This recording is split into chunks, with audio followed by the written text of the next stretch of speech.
کہ اس ایک لمحے کا وہ جو اللہ نے فیصلہ کر دیا وہ فیصلہ برحق ہے۔ حضور پر نور صلی اللہ علیہ وآلہ وسلم کا یہ نبوت کا مسئلہ یہ سیاسی نہیں، غیر سیاسی ہے، یہ اسلام کی بنیاد کا اہم مسئلہ ہے جو ضروریات دین ہے۔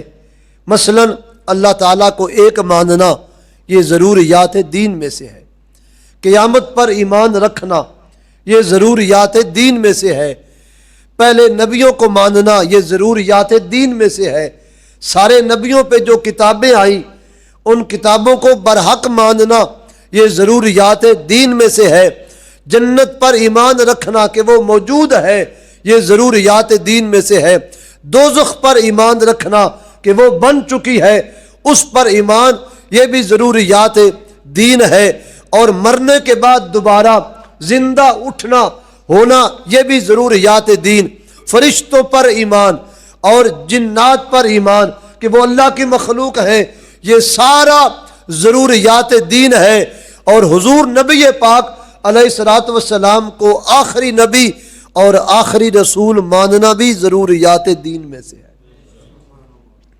یعنی جس طرح اللہ کو ایک ماننا ضروری ہے اسی طرح حضرت محمد مصطفیٰ احمد مجتبیٰ صلی اللہ علیہ وآلہ وسلم کو آخری نبی ماننا بھی ضروری ہے۔ جو یہ نہیں مانتا اس کا اسلام اور دین سے کوئی تعلق نہیں، خواہ وہ نماز پڑھے، خواہ وہ روزہ رکھے، حج کرے، زکوٰۃ دے، خیرات کرے، جو بھی نیک عمل کرے، صوفی نہیں صافی بنے، جو مرضی بن جائے، اس کا اسلام سے کوئی تعلق نہیں جس کا ختم نبوت سے تعلق نہیں ہے۔ اور ختم نبوت کا ایک معنی یہ بھی ہے کہ قیامت تک کسی طرح کا کوئی نبی نہیں آئے گا، نہ بروزی نہ ذلی۔ اور ایک عقیدہ اس ضمن میں مرزائی لوگ، احمدی ٹولے کے لوگ، وہ مسلمانوں کو ایک دھوکہ دیتے ہیں، اور دھوکہ وہ یہ ہے کہ کہتے ہیں کہ تمہارا یہ عقیدہ تمہارے اپنے قرآن شریف کی تعلیمات کے خلاف ہے، کہ تم کہتے ہو کہ حضور کے بعد کوئی نبی نہیں، جبکہ اہل ایمان یہ عقیدہ رکھتے ہو کہ عیسیٰ علیہ السلام قرب قیامت تشریف لائیں گے۔ عیسیٰ علیہ السلام نبی ہیں، ان کی نبوت برحق ہے، تو اس کا کیا مطلب ہوا؟ اگر عیسیٰ علیہ السلام حضور کے بعد آ سکتے ہیں تو پھر مرزا بھی آ سکتا ہے، ان کا یہ نظریہ۔ بات سمجھ آ گئی کہ وہ یہ دھوکہ دیتے ہیں سادہ لو مسلمانوں کو کہ تم کہتے ہو کہ حضور کے بعد کوئی نبی نہیں آ سکتا، حضور آخری نبی ہیں، لیکن اس کے بعد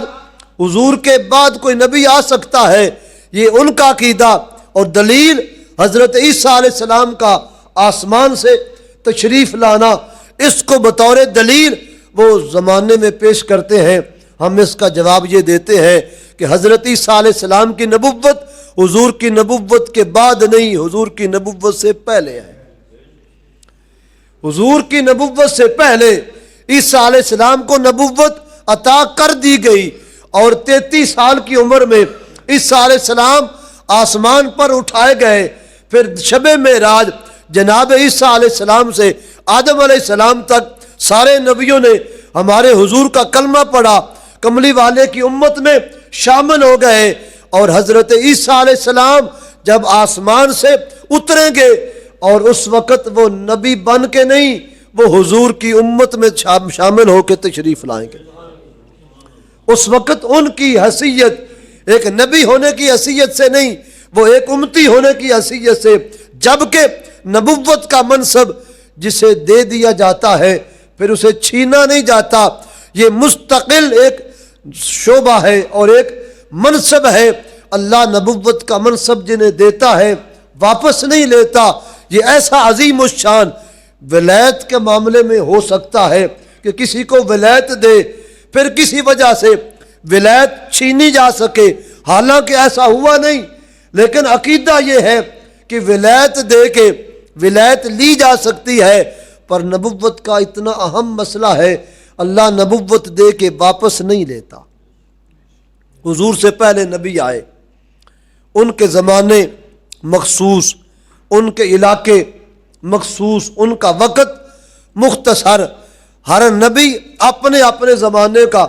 وہ نبوت کا مقام پا کر اور اس منصب کے اعتبار سے اللہ کے عائد کردہ فرائض پورے کر کے تشریف لے گئے، اور سب سے آخر میں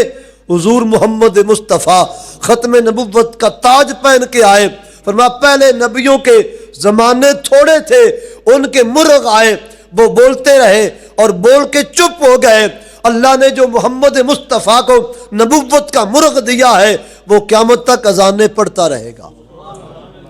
فرمایا ان کے مرغوں نے بانگیں دی،